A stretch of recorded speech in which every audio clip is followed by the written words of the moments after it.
दिल्ली की रानी। एक थी रानी। क्योंकि राजा की मौत एक हादसे में हो गई थी, रानी को ही राज्य संभालना पड़ रहा था। रानी का नाम था रानी रश्मिवती। रानी ईमानदार थी और प्रजा की सेवा में लगी रहती थी। एक दिन उसके दरबार में 3 नौजवान आए, रमेश, सुरेश और दिनेश। कहो, क्या सहायता कर सकती हूँ मैं तुम्हारी? हम आपके दरबार में काम करना चाहते हैं ताकि जनता की सेवा कर सके। लेकिन अभी तो तुम्हारी उम्र बहुत छोटी है। तुम लोगों को तो अभी अपनी पढ़ाई पर ध्यान देना चाहिए। हमारा मन पढ़ाई में नहीं लगता। माता पिता को लगता है कि हम किसी के लायक नहीं हैं और हम साबित करना चाहते हैं कि हम लायक हैं। उत्साह बहुत अच्छा है, मगर अभी उम्र कच्ची है तुम लोगों की। अरे उम्र से क्या होता है रानी जी? शास्त्रों में लिखा है कभी किसी के ज्ञान को उसकी उम्र के आधार पर नहीं देखना चाहिए। बात तो सही है तुम्हारी। और अगर सच में तुम अगर ये संकल्प करके आए हो कि तुमको यहाँ काम करना है, तो पहले परीक्षा देनी पड़ेगी। 3 परीक्षा, एक शारीरिक परीक्षा, एक बुद्धि की परीक्षा और एक देशभक्ति की परीक्षा। और ये क्या है? वो मंत्री महोदय तुम्हें समझा देंगे। हमारे पास समय नहीं है। अगर तुम लोग तैयार हो तो बताओ। हाँ, हम तैयार है किसी भी परीक्षा के लिए। मैं भी तैयार हूँ कुछ भी कर गुजरने के लिए। तो ठीक है मंत्री जी, आप इन तीनों की परीक्षा कल से ही शुरू कर दीजिए।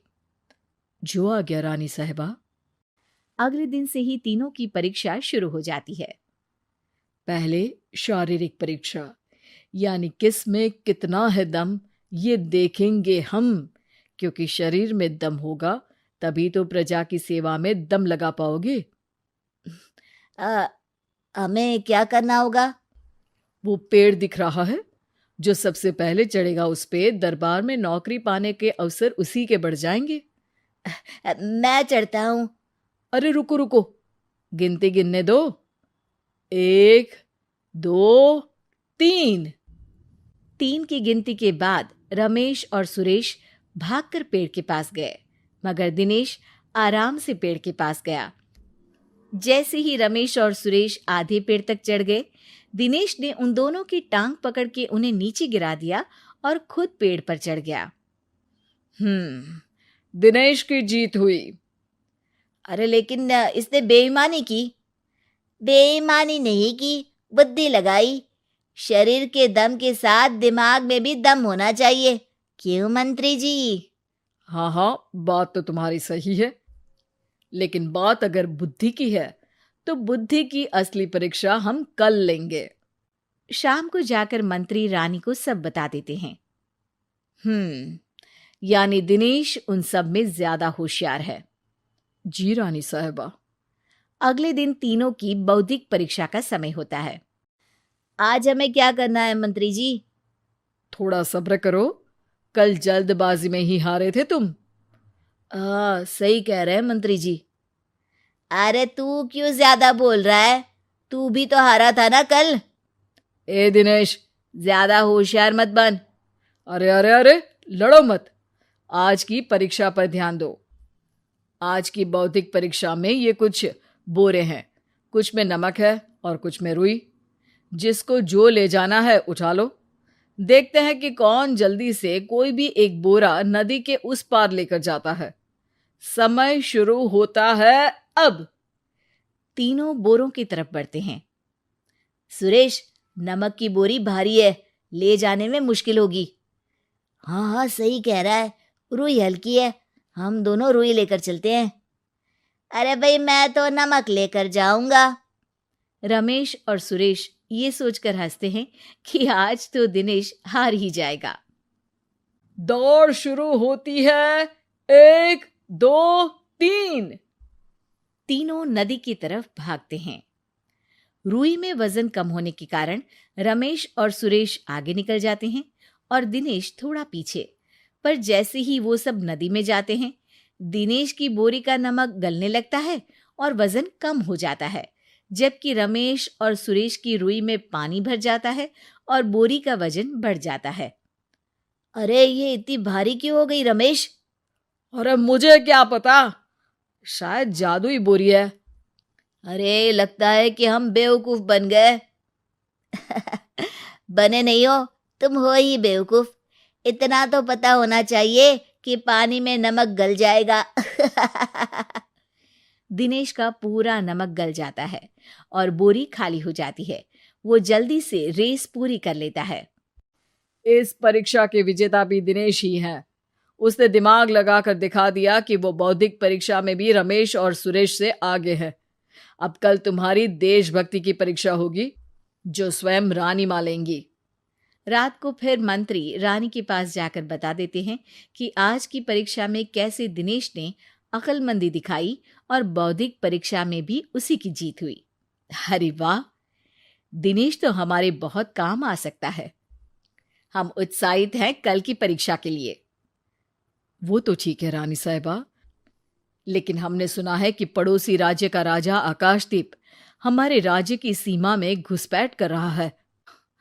ये तो चिंता की बात है। हमें जल्द ही कुछ करना चाहिए। अगले दिन रमेश, सुरेश और दिनेश अपनी आखिरी देशभक्ति की परीक्षा के लिए दरबार में आते हैं। प्रणाम रानी साहिबा। नमस्कार रानी जी। प्रणाम रानी माँ। हमने तुम्हारी परीक्षा पर गौर किया। दिनेश आगे हैं। हम तुम तीनों में से किसी दो को ही दरबार में काम दे सकते हैं। किसी एक को आज जाना होगा। तो देशभक्ति की परीक्षा के लिए तैयार हो? पूरी तरह से। मैं तीनों से एक ही सवाल करूंगी। जिसका जवाब सबसे सही लगेगा उसे तो नौकरी मिल ही जाएगी। फिर दूसरे सबसे सही जवाब देने वाले को भी काम मिलेगा। आप लोगों का समय शुरू होता है अब। ज्यादा सोचने का समय नहीं होगा। जो मन में पहली बात आए उसका जवाब दे। तो सवाल यह है कि तुम इस मिट्टी के लिए क्या कर सकते हो? मैं इस मिट्टी को साफ रखूंगा। यहाँ के लोगों के भोजन की कमी को मैं पूरी करूंगा। मैं यहाँ के लोगों को गले लगा लगा के उनको खुशी दूंगा रानी माँ, और गरीबों के लिए घर बनवाऊंगा। मैं इस मिट्टी के लिए किसी की जान भी ले सकता हूँ रानी माँ। मंत्री, दिनेश को एक तलवार दो। जी रानी जी। दिनेश, पड़ोसी राज आकाशदीप की जान तुम्हारे हाथ में है। जाओ, अपना काम पूरा करो। आज रात को तुम उस पर हमला करोगे जब वो सो रहा होगा। दिनेश वहां से चला जाता है। रानी मां, ये आपने क्या किया? अभी किया नहीं है मंत्री जी। आप आकाशदीप को संदेशा भिजवाओ कि पड़ोसी देश का एक कातिल रात को उन पे हमला करेगा और दिनेश को पकड़वा दो। अरे, ये आप क्या कह रही हैं? और क्यों कर रही हैं आप ऐसा? राजा को लगेगा कि हमने उसकी मदद की, उसकी जान बचाकर। वो हमारे राज्य का पीछा छोड़ देगा और हमारा एहसानमंद हो जाएगा। और दिनेश का क्या होगा? इस राज्य को दिनेश जैसे शातिर और लड़ाकू लोगों से ज्यादा जरूरत है, ऐसे लोगों की जो लोगों को खाना खिलाने की और खुश करने की बात करे। और ये गुण सुरेश और रमेश में है। इन्हें नौकरी दे दो। दिनेश बहुत चतुराई से नौकरी हड़पना चाहता था, जिसके लिए उसने रमेश और सुरेश जैसे दोस्तों का भी नुकसान किया। पर रानी ज्यादा चतुर निकली। उसने एक तीर से दो निशाने लगाए। दिनेश जैसे खूंखार युवक को राज्य से बाहर करवा दिया और पड़ोसी राजा आकाशदीप को अपना एहसानमंद कर लिया। पूरा दरबार रानी की जय जयकार कर रहा था।